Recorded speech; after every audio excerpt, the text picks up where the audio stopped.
Ուր են Հայաստանի Հանրապետության բաժնեմասերը Գազպրոմ Արմենիայում, հեսա միասին հասկանանք, սիրելի հայրենակիցներ ջան, ի սկզբանե ունեցել ենք 45% մենք, 45% Ռուսաստանը և 10% այլ ընկերություն։ Ուշադրություն, սիրելի հայրենակիցներ ջան, պարտքերի դիմաց, կռդի տնտիր, գազի տատանման գների դիմաց, մինչև 13-14 թվականները մեր բաժնեմասերի 25%-ը վաճառվել է Ռուսաստանին, Աստծունապարս Ռոբերտ Քոչարյանն է վաճառել, թե արդեն Սերժ Սարգսյանն է եկել ու սկսել վաճառել, բայց դուք միջև վերջ լսեք, այդ նույն 14 թվականից էլ այն 20%-ը սիրուն ձևերով մեր Սերժ Սարգսյանը վերցնում է ու ինչ անում, լա գուշակեք մեկ անգամից, վաճառում է Ռուսաստանի Դաշնությանը ու դարձնում է ամբողջական սեփականատեր ու գազը դառնում է լրիվ Ռուսաստանին է Հայաստանում։ Ու հասկանում ենք, չէ, սիրելի հայրենակիցներ ջան, որ այսպես մաս առ մաս մեր պետությունը վաճառել են Ռուսաստանի Դաշնությանը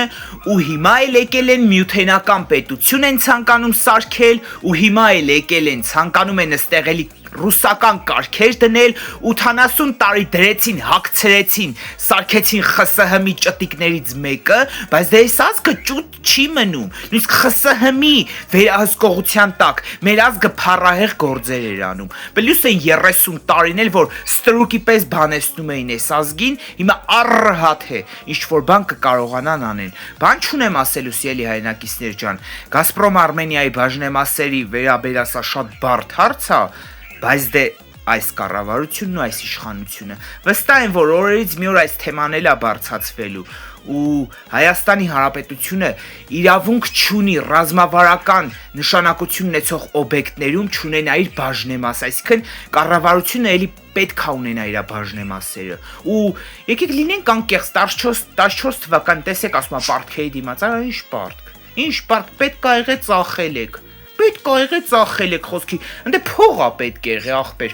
կարող անդե մի հատ ընտիր $200 միլիոն անոց տունեք, տեհե ուզեցել եք առնեք, ծախել եք ախպեր, նենց որ դուք էլ իշխանության չեք գալ, որովհետև էլ ծախելի բան չի մնացել, էլի արդեն, սող ծախել եք, ինչքան կարևոր օբյեկտ կար ծախել եք, դա համար էլ դուք մի եկեք, որովհետև հիմա այդ ձեր ծախասները պետք է հետ բերենք, կեցե Հայաստանի Հանրապետությունը, կեցենք մենք, կեցե քաղաքացիական պայմանագիրը և Նիկոլ Վարչապետ։